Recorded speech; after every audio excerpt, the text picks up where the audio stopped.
Hello, welcome to legal awareness web series. मैं एक law का अध्यापक हूं और अध्यापक के सिवा कुछ भी नहीं।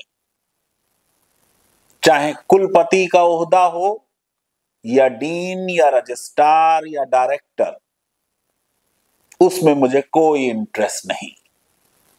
मेरी प्रायोरिटी मेरे स्टूडेंट्स हैं। कानून को पढ़ता हूं, पढ़ाता हूं। जो जजमेंट्स अदालतें देती हैं उनको अपने स्टूडेंट्स को समझाता हूं। बच्चों को दर्द होता है तो मुझे दर्द होता है। कोई बच्चा सुसाइड करे भारत के किसी भी विश्वविद्यालय में, उस दिन खाने को दिल नहीं चाहता, बात करने को दिल नहीं चाहता। कोई बच्चा ना किसी कॉम्पिटिटिव एग्जाम में आ पाए या उसका जॉब लगने में देर हो तो अपने को मुजरिम समझता हूं और गिल्टी समझता हूं। बच्चे भी अपनी दुख भरी कहानियां मुझे सुनाते हैं, अपने फ्रस्ट्रेशन, डिप्रेशन, एंजाइटीज मुझसे शेयर करते हैं। हर दिन तकरीबन 30-40 बच्चों के व्हाट्सएप पे मैसेजेस, फोन कॉल्स, ईमेल्स का जवाब देता हूं। आज लॉ के स्टूडेंट्स दुखी हैं। मैं उन सब बच्चों को जो मेरे अपने चाणक्य नेशनल लॉ यूनिवर्सिटी में हैं, जिसने देश के किसी भी नेशनल लॉ यूनिवर्सिटी के मुकाबले में सबसे ज्यादा जुडिशियल ऑफिसर्स दिए और अपने उस स्टैट्यूटरी मैंडेट को फुलफिल किया है, जिसके तहत नेशनल लॉ यूनिवर्सिटी की जिम्मेदारी है कि वो इनरिच करेंगे बेंच को और बार को। माइन कहा जाता है जुडिशियल सर्विसेज की चाणक्य नेशनल विश्वविद्यालय को। मेरे स्टूडेंट्स एक सपना सजोते हैं कि जैसे ही जुडिशियल सर्विसेज का एडवर्टाइजमेंट आएगा वो उस एग्जाम को लिखेंगे और देश की सेवा के लिए न्यायपालिका में कार्य करेंगे। बहुत बच्चे इनमें बड़ी हम्बल बैकग्राउंड्स के हैं। बहुत बच्चे ऐसे हैं जिन्होंने लोन्स लिए हैं। ये 3 साल की शर्त जुडिशियल सर्विसेज का एग्जाम देने की मेरे बच्चों को फ्रस्ट्रेट कर रही है, और अगर उनको तकलीफ हो रही है तो मैं कैसे खुश रह सकता हूं। मैंने तो अपना जीवन अपने छात्रों को समर्पित कर रखा है। 3 साल के मुद्दे पर सुप्रीम कोर्ट कंसिस्टेंटली इनकंसिस्टेंट रही है। यह है मेरा पहला रिएक्शन। कभी कहा जाता है 3 साल होंगे, कभी कहा जाता है 3 साल नहीं होंगे।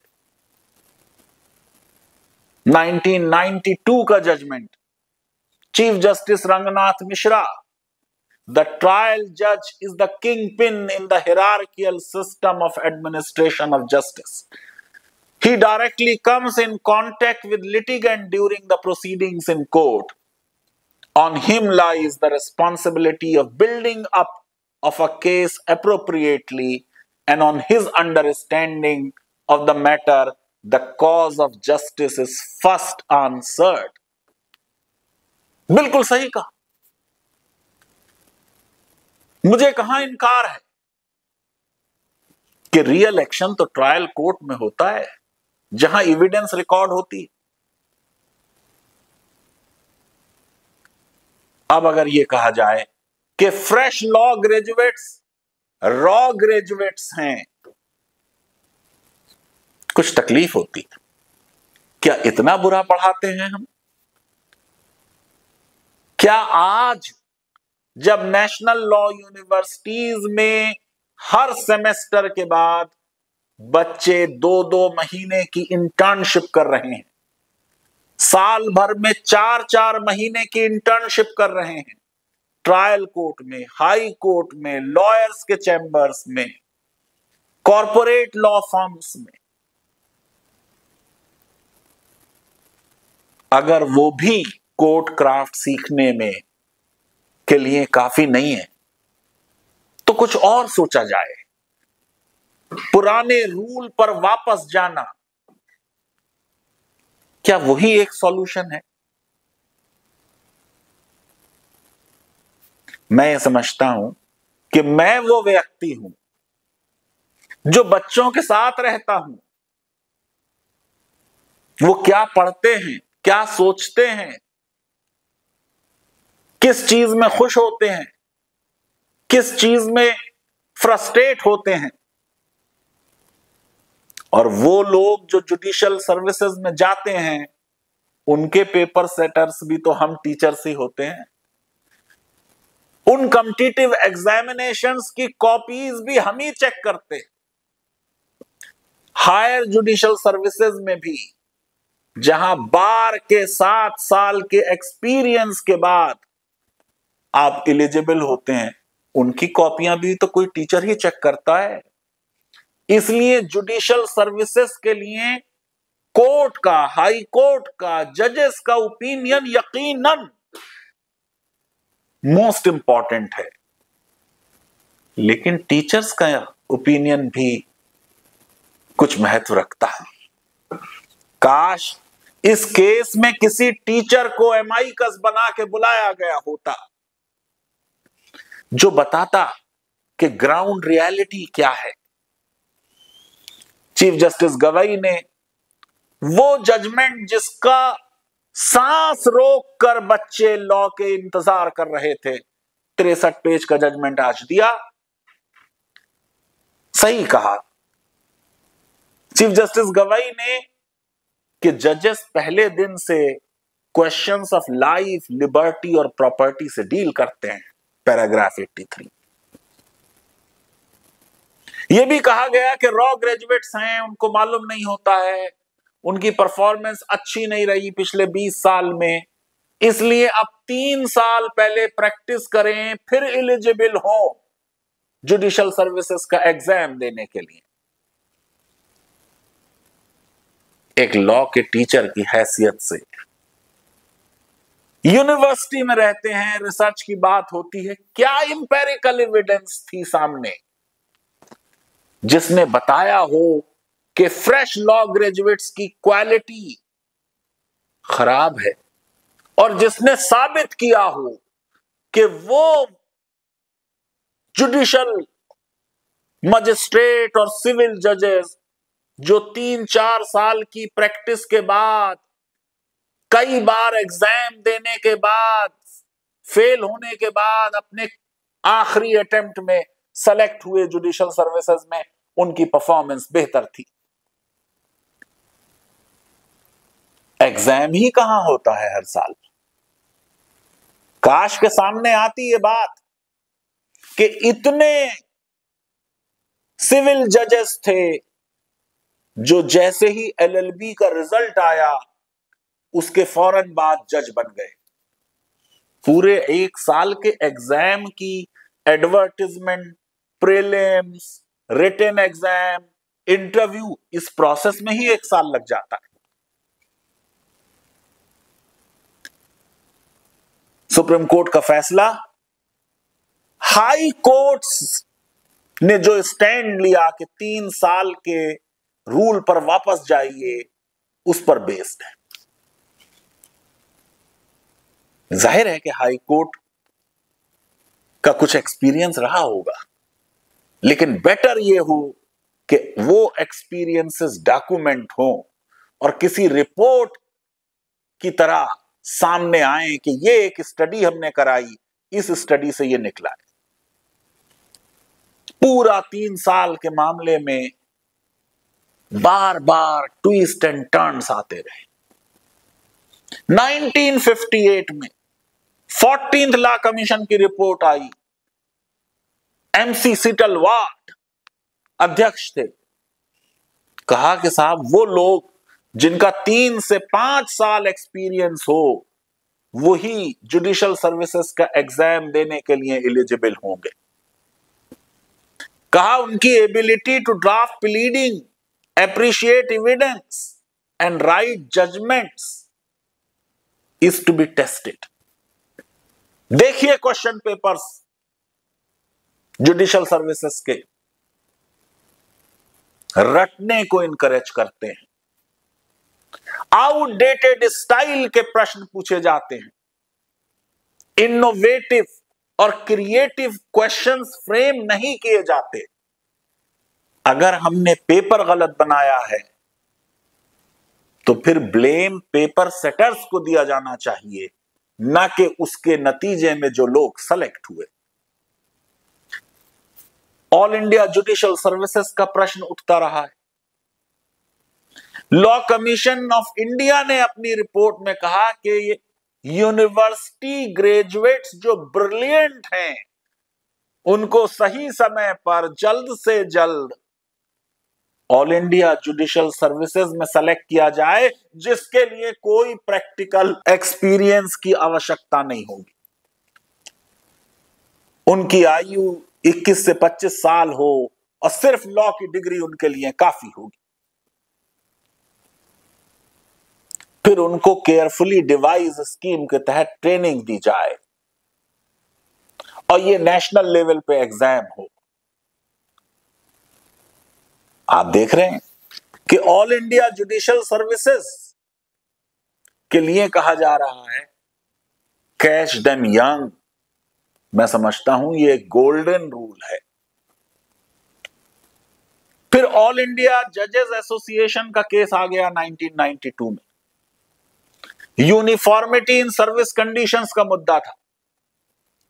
लॉ कमीशन की रिपोर्ट कोट की गई और कहा गया कि फ्रेश लॉ ग्रेजुएट्स को जुडिशियल सर्विसेज में बैठने की इजाजत मिलनी चाहिए। कोर्ट ने डायरेक्शन भी दी कि ऑल इंडिया जुडिशियल सर्विसेज कायम की जाए। फिर रिव्यू पिटीशन फाइल हो गई 1993 में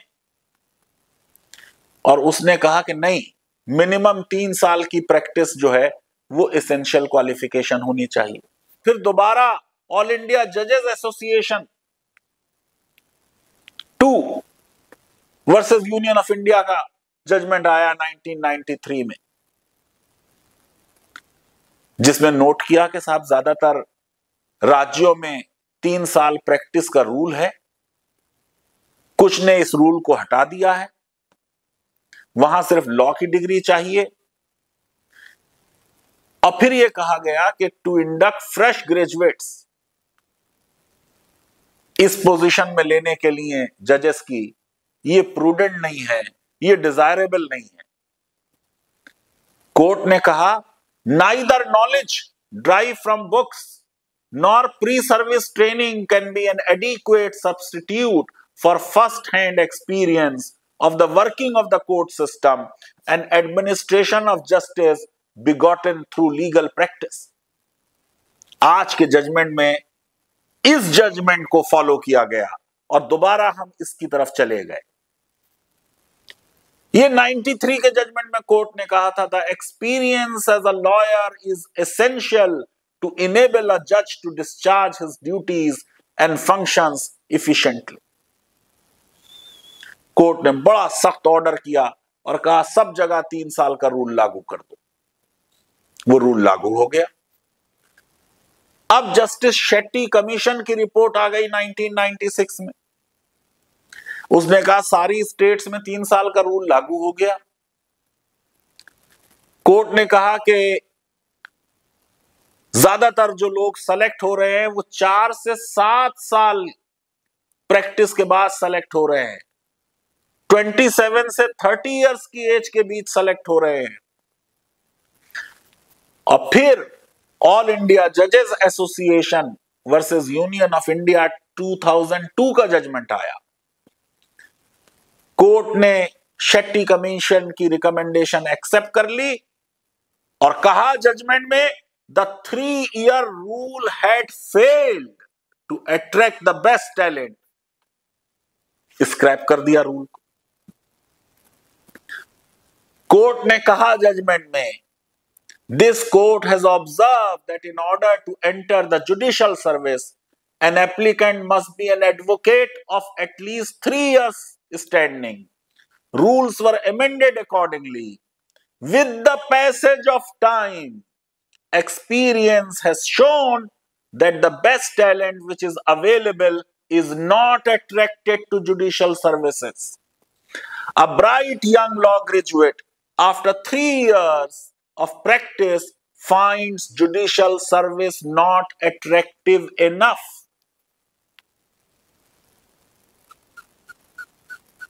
रूल हटा दिया गया। आज हम कह रहे हैं कि 20 साल के एक्सपीरियंस ने यह साबित किया कि फ्रेश लॉ ग्रेजुएट्स अच्छे नहीं हैं, इसलिए हम 3 साल वाले रूल पर वापस जा रहे हैं। आइए लीगल अवेयरनेस वेब सीरीज में ग्राउंड रियलिटीज को समझें। अब यह तो कोई शक की बात नहीं कि best law students national law universities में हैं। ट्रेडिशनल यूनिवर्सिटीज में भी कुछ कुछ अच्छे बच्चे होते हैं, लेकिन ज्यादा अच्छे बच्चे अब नेशनल लॉ यूनिवर्सिटीज में हैं। लॉ के 5 साल का कोर्स है, 10+2+5। चौथे साल में बच्चों को, ज्यादातर को 12 से 15 लाख, 20 लाख के ऑफर मिलते हैं। जो हायर रैंक लॉ स्कूल्स हैं वह 40, 50, 60 लाख तक के पैकेजेस मिल रहे हैं। चीफ जस्टिस गवई ने एक्नॉलेज किया है आज के जजमेंट में कि opportunities available to fresh law graduates और young lawyers will be minimal, paragraph 82 में। सुप्रीम कोर्ट का होप यह है कि शायद 3 साल की प्रैक्टिस से हमें बेटर जजेस मिलें, उनमें मैच्योरिटी हो, एम्पैथी हो, पेशेंस हो। पर देखिए आप, कई राज्यों में बार से 7 साल के एक्सपीरियंस के बाद जो हायर जुडिशियल सर्विसेज में लोग आते हैं, उनकी कॉपियां पढ़िए, और पीसीएस जे के बच्चों की कॉपियां पढ़िए। जमीन आसमान का फर्क है। और मैं एक वाइस चांसलर की हैसियत से बता दूं कि असिस्टेंट प्रोफेसर के लेवल पे हमें आज बेटर कैंडिडेट मिल रहे हैं than at the level of professors. अगर ये 3 साल का रूल जो कि अब मैंडेटरी कर दिया गया है, जब ये ग्राउंड पे वर्क करेगा तो किसको सबसे ज्यादा इफेक्ट करेगा? इकोनॉमिकली अनसाउंड कैंडिडेट, गरीब लोग, दलित, ओबीसी, वो कैसे वेट कर सकते हैं एलएलबी करने के बाद? उनको जॉब नहीं होगा, उनको कोई लोन पे करना होगा।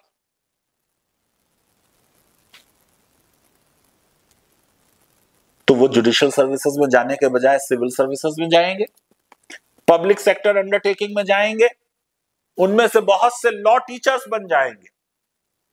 तो जो बेटर आपका ब्राइटर लॉट है वो आपको नहीं मिलेगा। बार काउंसिल ऑफ इंडिया चाहती है कि वकीलों को इंटर्नशिप कराई जाए, सीनियर वकील उन्हें ट्रेन करें और उनको क्या पे की जाए? 15,000 in rural areas, 20,000 in urban areas.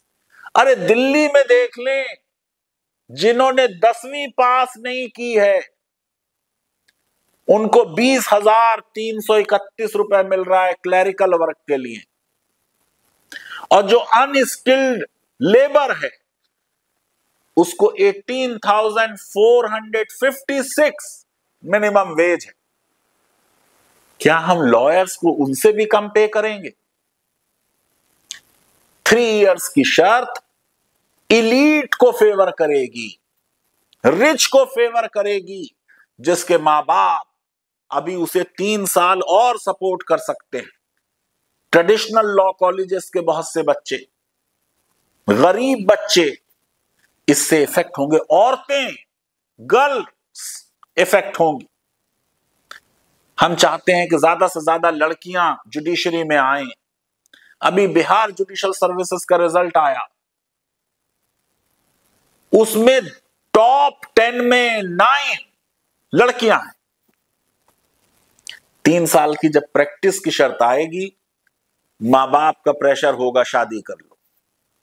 शादी के बाद जब पति के घर चले जाएंगी, उनमें से बहुत सी फैमिली वे में होगी, कुछ के बच्चे हो जाएंगे, वो वलवला, वो तैयारी का टाइम उनके पास नहीं रहेगा, और फिर वो जाहिर है कि उनमें से भी बहुत सी जुडिशरी के कैरियर के बजाय कोई और कैरियर ऑप्ट करेंगे।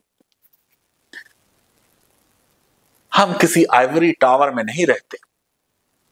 देखें, देश में जो सबसे कोवेटेड सर्विस है, Indian administrative service, Indian foreign service, Indian police service, उसके लिए 10+2+3, जैसे ही बीए किया, बीएससी किया, बीकॉम किया, आप आईएएस का इम्तिहान लिख सकते हैं। कम उम्र में आप आईएएस में आ गए तो कैबिनेट सेक्रेटरी बनेंगे। लॉ करने के लिए उसका ग्रेजुएशन ही 3 साल में पूरा नहीं होता, 5 साल में पूरा होता है, तो 2 साल तो वो यहीं पीछे हो गया। अब जब इन 2 साल में और 3 साल की शर्त ऐड कर दी तो 5 साल पीछे रह गए। ये क्लासिफिकेशन जो है कि आपको ज्यादा सीनियर लेवल पे लोग एंटर करें सर्विस में, ये अट्रैक्ट नहीं करेगा बेस्ट माइंड को। सिविल सर्विस का एग्जाम रेगुलरली होता है, हर साल यूपीएससी करती है। जुडिशियल सर्विसेज का एग्जाम तो ज्यादातर स्टेट्स में होते ही नहीं टाइम पे, कई साल बाद वैकेंसीज आती हैं। लोग इतने दिनों तक वेट नहीं करेंगे। मैं समझता हूं कि बेटर सॉल्यूशन यह है कि क्वेश्चन पेपर जुडिशियल सर्विसेज का इंप्रूव किया जाए, ट्रेनिंग पीरियड को बढ़ाया जाए, नए सिविल जजेस को एज प्रोबेशनर्स रखा जाए, चाहे 1 साल उन्हें किसी लॉयर के असिस्टेंट बना के रखा जाए, ताकि वो कोर्ट क्राफ्ट को समझें। जो सॉल्यूशन हम सजेस्ट कर रहे हैं 3 साल वाला, उस सॉल्यूशन में कहीं हम ब्राइटर माइंड्स को ना खो दें। ये एंजाइटी मुझे हो रही है एज अ लॉ टीचर, जो देश के लीगल सिस्टम में विश्वास रखता है, जिसका इंटरेस्ट है क्वालिटी ऑफ जस्टिस में, और जो मेरे बच्चे फ्रस्ट्रेट हो रहे हैं, डिप्रेस हो रहे हैं, उनके दर्द को समझते हुए ये मैंने अपने व्यूज आपके सामने रखे। लेकिन अंत में मैं फिर अपने स्टूडेंट्स को एक बार हौसला देना चाहूंगा। 3 साल का समय ऐसे निकल जाता है। अगर 3 साल आप जाके प्रैक्टिस करें और आपकी प्रैक्टिस बहुत अच्छी चल गई तो वारे न्यारे हो जाएंगे बच्चों। लोअर लेवल पे जजेस की सर्विस कंडीशंस एक अच्छे प्रैक्टिस करने वाले लॉयर्स के मुकाबले में कहीं नहीं होते। जुडिशियल सर्विसेज में अगर 3 साल का वेट है, आपको जल्दी है पब्लिक एम्प्लॉयमेंट में, ज्यादा मेहनत करो, सिविल सर्विसेज क्वालिफाई करो, आपके अंदर पोटेंशियल है, आपकी कैपेबिलिटीज ये आपका टीचर जानता है। आओ, घबराओ नहीं। कहां हर साल वैकेंसीज आती हैं? आमतौर से भी तो 2-3 साल लग ही जाते हैं जुडिशियल सर्विसेज में आने में। हर बात पे इतना फ्रस्ट्रेट होना एक विकसित भारत के नौजवानों को शोभा नहीं देता। अपने आप में विश्वास रखिए। अपनी कैपेबिलिटीज को समझिए। अभी इश्क के इम्तिहान और भी हैं। आसमानों की तरफ देखो। Sky should not be the limit of your success. और मेरी बेस्ट विशेस तो हमेशा आपके साथ है। लीगल अवेयरनेस वेब सीरीज अगर आपको पसंद आती है तो हमारे इस चैनल को सब्सक्राइब कीजिए, हमारे वीडियो को वाइडली शेयर कीजिए, और जब कहीं किसी भी स्टूडेंट को देखें, खास तौर से लॉ स्टूडेंट को, अगर उसमें कोई घबराहट और एंजाइटी और कोई फ्रस्ट्रेशन है तो उसे बताइए कि वो अपने गुरु फैजान मुस्तफा से राब्ता कायम करे, उनसे कांटेक्ट करे। जीते रहें, खुश रहें, अपना ख्याल रखें। बहुत बहुत धन्यवाद। Thank you very much.